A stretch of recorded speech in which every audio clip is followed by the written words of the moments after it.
Hello दोस्तों, स्वागत है आपका अपने चैनल वारिस क्लासेस में। आज हम आपके लिए लेकर उपस्थित हुए हैं नंबर सिस्टम, जो कि एक बहुत ही महत्वपूर्ण टॉपिक है। शुरू करने से पहले अगर आप हमारे चैनल पर नए हैं तो प्लीज़ चैनल को सब्सक्राइब करें। अगर आपको वीडियो यूज़फुल लगे तो वीडियो को लाइक ज़रूर करें। चलिए शुरू करते हैं आज नंबर सिस्टम के सारे प्रश्न। आइए, तो सबसे पहले आज हम देखेंगे स्थानीय मान। स्थानीय मान क्या होता है? स्थानीय मान का अर्थ देखा जाए तो स्थानीय मान का अर्थ होता है किसी भी संख्या का उस स्थान का मान, यानी जो संख्या वो जिस स्थान पर उपस्थित होती है, चाहे वो इकाई में हो, चाहे वो दहाई में हो, या वो सैकड़े में हो, तो वो वहाँ का उसका स्थानीय मान को कहा जाता है। देखते हैं आज स्थानीय मान कैसे निकाला जाता है। जैसे देखते हैं 4578093 में अब किसका 3, 7, 5 और 8 का स्थानीय मान ज्ञात करना है हमको। ठीक है, तो यहाँ पर देखते हैं 3 का स्थानीय मान। तो यहाँ पर 3 कहाँ है? यहाँ पर 3 और 3 के बाद कोई भी संख्या नहीं दी गई है, इसलिए 3 का स्थानीय मान क्या होगा? 3 ही रहेगा। और अब देखते हैं 7 का स्थानीय मान 7।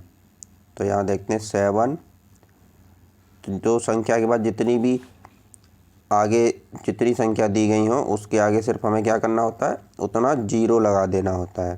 तो 1 2 3 4, 1 2 3 4, तो 7 का स्थानीय मान क्या हो गया? 70,000। देखते हैं इकाई, दहाई, सैकड़ा, हज़ार, 10,000। जैसे यहाँ से इकाई, दहाई, सैकड़ा, हज़ार, 10,000, तो क्या हुआ? 70,000। ठीक है, ऐसे ही देखते हैं 5 का स्थानीय मान। तो 5 का स्थानीय मान में 5 कहाँ है? यहाँ 5 है। 5 के बाद कितनी संख्या है? 1 2 3 4 5, तो इसके आगे कितने जीरो लग जाएंगे? 5 जीरो लग जाएंगे। तो ये 5 का स्थानीय मान हो गया। अब 8 का देखते हैं। 8 का स्थानीय मान क्या होगा? तो 8 के बाद जितनी भी संख्या है उतने जीरो इसके आगे लगा देने हैं, इसलिए इसका क्या हो गया? 8,000। और यहाँ पे 3 का क्या हुआ था? 3 के आगे कोई संख्या नहीं थी, इसलिए 3 का स्थानीय मान क्या रहा? 3 ही रहेगा। ठीक है, चलिए बढ़ते हैं आगे। चाहे आप कोई भी संख्या ले लीजिए, जैसे 6 5 3 है। अब इसमें हमें 5 का निकालना हो तो 5, उसके बाद क्या है? एक ही है संख्या तो 0 5 0। और जैसे 6 है, अब 6 का निकालना हो तो 6 के बाद 2 संख्या है तो 0 0 ये 600 हो गया। ठीक है, और यहाँ 3 का स्थानीय मान क्या होगा? यहाँ 3 ही होगा, क्योंकि इसके बाद कोई भी संख्या नहीं है। ये इकाई है, ये दहाई है, ये सैकड़ा है, उस अनुसार हम 0 लगा देते हैं। ठीक है, चलिए आगे बढ़े। अब देखते हैं जातीय मान। जातीय मान क्या होता है? संख्या का वह मान जहाँ पर संख्या किसी भी स्थान पर रखी हो, लेकिन उसका जातीय मान वही रहेगा। मतलब जो उसकी जो मूल संख्या है उसका जातीय मान वही रहेगा, उससे कोई फ़र्क नहीं पड़ता संख्या कहाँ रखी है, कहीं भी हो। ठीक है, देखते हैं जैसे 4 7 4 3 7 2 5 6 में 7 2 4 6 का जातीय मान ज्ञात करना है।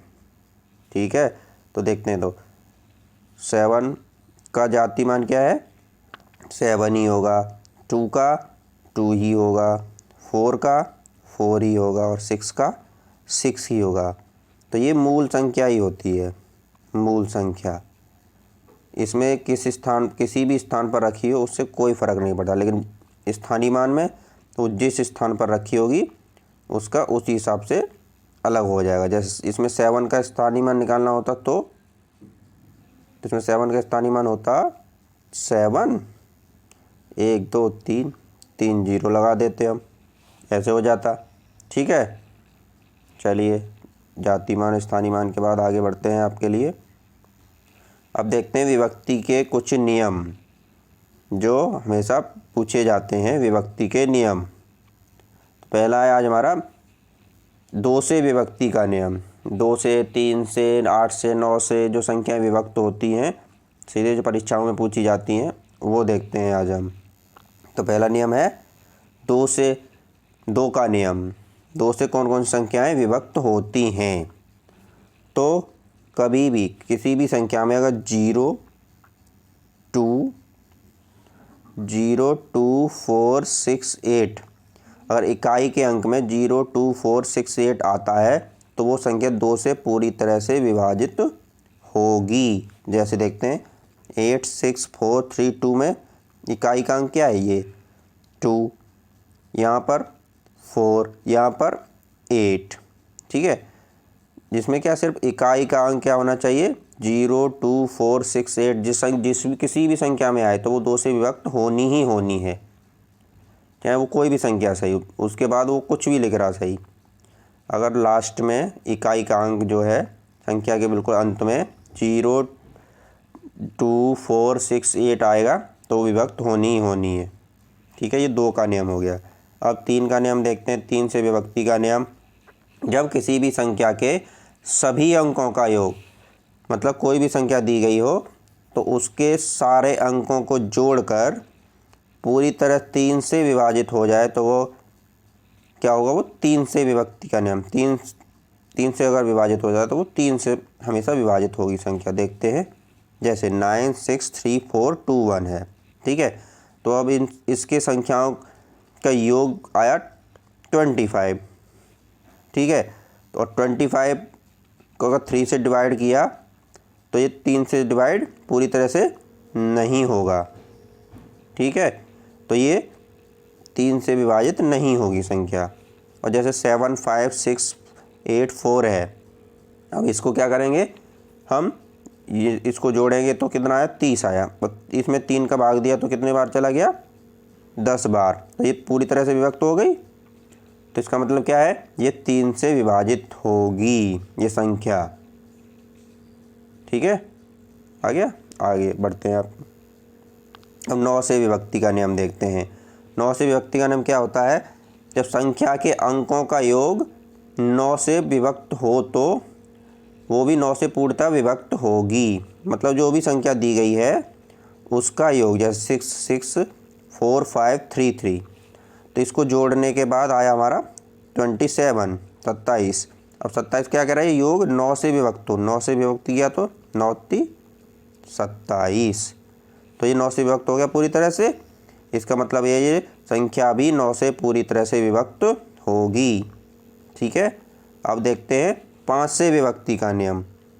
5 से विभक्ति का नियम क्या है कि अगर किसी संख्या का इकाई का अंक 0 या 5 हो तो, मतलब किसी संख्या के इकाई पीछे 0 या 5 आए तो संख्या 5 से पूरी तरह विभक्त होगी। जैसे देखते हैं 7 6 8 3 5, इसमें ये संख्या 5 से पूरी तरह से विभक्त होगी क्योंकि यहाँ क्या आ रहा है? पीछे 5 आ रहा है।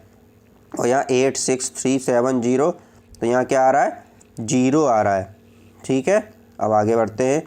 अब 4 से विभक्ति का नियम देखते हैं। किसी संख्या के दहाई और इकाई अंकों से बनी संख्या 4 से पूर्णतः विभक्त हो तब वह 4 से पूर्णतः विभक्त होगी। तो इसमें क्या कह रहा है? 4 के अंक में क्या देखना है हमको? जो दहाई और इकाई के अंकों से बनी जो संख्या है, दहाई और इकाई और दहाई के अंकों से जो बनी संख्या है वो 4 से जा रही है तो 32 है। ये 4 से जाएगा पूरी तरह से, 8 चौक 32, तो पूरी तरह से विभक्त होता है। इसका मतलब क्या है? ये पूरी संख्या 4 से विभक्त होगी। ये शॉर्ट ट्रिक ध्यान रखें। 8 से विभक्ति का नियम। अब 8 से विभक्ति का नियम देखते हैं। किसी संख्या का सैकड़ा, दहाई और इकाई के अंकों से बनी संख्या जो है वो 8 से पूरी तरह विभाजित हो जाए। इसका कहने का मतलब क्या है? इकाई, दहाई, सैकड़ा, ये तीनों संख्या, पीछे वाली 3 संख्याओं से अगर 8 से भाग चला जा रहा है तो इसका मतलब है ये पूरी संख्या भी 8 से विभाजित हो जाएगी। ठीक है, और आगे बढ़ते हैं। 7 से विभक्ति का नियम। इकाई के अंक छोड़कर शेष बची संख्या में से अंक को दुगुना घटा देने के बाद बची संख्या 7 से विभक्त हो। तो ये क्या कह रहा है? इकाई के अंक को छोड़कर, ये जो इकाई का अंक है इसको छोड़ देंगे, साथ में क्या करना है? इकाई का अंक छोड़ के जो शेष बची संख्या है इसमें से इसका दुगना घटा देंगे। जैसे ये 88 है, 88 में से इसका दुगना 2 गुणा 2 कर देंगे तो घटाने के बाद क्या बचा 84। अब इसको 7 से डिवाइड करेंगे तो कितना आया 12 तो 84। तो ये पूरी तरह विभक्त हुआ, तो ये 7 का नियम बनता है। ठीक है। और इसमें देखिएगा 1634, जैसे 1634 है तो क्या छोड़ना है, एक अंक छोड़ देना है। तो इसमें से 1634 आप ऐसे करके ट्राई करिएगा। ठीक है। आगे बढ़ते हैं। सम संख्याएं। अब सम संख्याएं किसे कहा जाता है? सम संख्याएं होती हैं जो संख्याएं 2 से पूरी तरह से विभक्त होती हैं, उन्हें हम सम संख्याएं या इवन नंबर कहते हैं। जैसे 28, 36, 58 या 90। देखते हैं 28 जाएगा 2 से पूरी तरह, 2 1 2, 4 दूनी 8। ठीक है। और 36 हुआ 2 से डिवाइड होगा, 2 1 2, 8 दूनी 16। ठीक। और बाकी ये आप लोग करिएगा प्रैक्टिस के लिए। ठीक है। तो जो संख्या 2 से पूरी तरह विभक्त है वो इवन नंबर कहते हैं हम उसको, या सम संख्या कहते हैं। और विषम संख्या किसको कहा जाता है, या ऑड नंबर, जो संख्या 2 से पूरी तरह विभक्त न हो। जैसे 23 है, अब 23 को 2 1 2, 2 1 2, लेकिन ये पूरी तरह से विभक्त नहीं हो रही है, तो इसलिए क्या है, ये ऑड है, ऑड नंबर है। 37, 67 या 81 ये आप लोग ट्राई करिएगा डिवाइड करके, तो ये क्या है, ऑड नंबर है। ठीक है।